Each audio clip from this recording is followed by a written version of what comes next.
Le livre de l'Apocalypse, chapitre 16. Puis j'entendis une voix forte qui venait du temple et disait aux 7 anges, « Allez verser sur la terre les 7 coupes de la colère de Dieu. » Le premier ange partit et versa sa coupe sur la terre, et un ulcère mauvais et douloureux frappa les hommes qui portaient la marque de la bête et qui adoraient son image.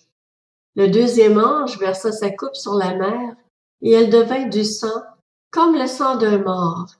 Tous les êtres vivants qui étaient dans la mer moururent. Le troisième ange versa sa coupe sur les fleuves et sur les sources d'eau, et ils devinrent du sang.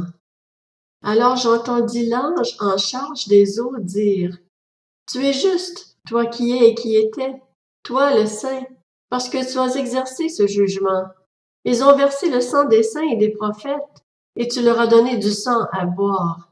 Ils le méritent. » Et j'entendis de l'autel une voix qui disait, « Oui, Seigneur Dieu Tout-Puissant, tes jugements sont vrais et justes. » Le quatrième ange versa sa coupe sur le soleil, et il lui fut donné de brûler les hommes par son feu. Les hommes furent brûlés par une grande chaleur, et ils blasphémèrent le nom du Dieu qui a autorité sur ces fléaux. Ils ne changèrent pas d'attitude pour lui rendre gloire. Le cinquième ange versa sa coupe sur le trône de la bête, et son royaume fut plongé dans les ténèbres.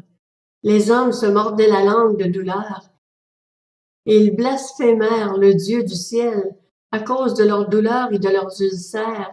Ils ne se repentirent pas de leurs actes. Le sixième ange versa sa coupe sur le grand fleuve, l'Euphrate, et le fleuve s'assécha pour préparer la voie aux rois qui viennent de l'Orient. Je vis sortir de la gueule du dragon, de la gueule de la bête et de la bouche du prétendu prophète, 3 esprits impurs semblables à des grenouilles. Ce sont des esprits de démons qui accomplissent des signes miraculeux et qui vont vers les rois de toute la terre, afin de les rassembler pour la bataille de ce grand jour du Dieu Tout-Puissant. Voici, je viens comme un voleur. Heureux celui qui reste vigilant et qui garde ses vêtements, afin de ne pas marcher nu et de ne pas laisser voir sa honte. Ils les rassemblèrent à l'endroit appelé en hébreu Armageddon. Le septième ange versa sa coupe dans l'air, et du temple du ciel sortit une voix forte. Elle venait du trône et dit, « C'est fait. » Et il y eut des éclairs, des voix, des coups de tonnerre, et un grand tremblement de terre, tel qu'il n'y en avait jamais eu de pareil depuis que l'homme est sur la terre. La grande ville fut divisée en 3 parties, et les villes des nations s'écroulèrent. Dieu se souvint de Babylone la grande pour lui faire boire la coupe du vin de son ardente colère. Toutes les îles s'enfuirent, et l'on ne retrouva plus les montagnes.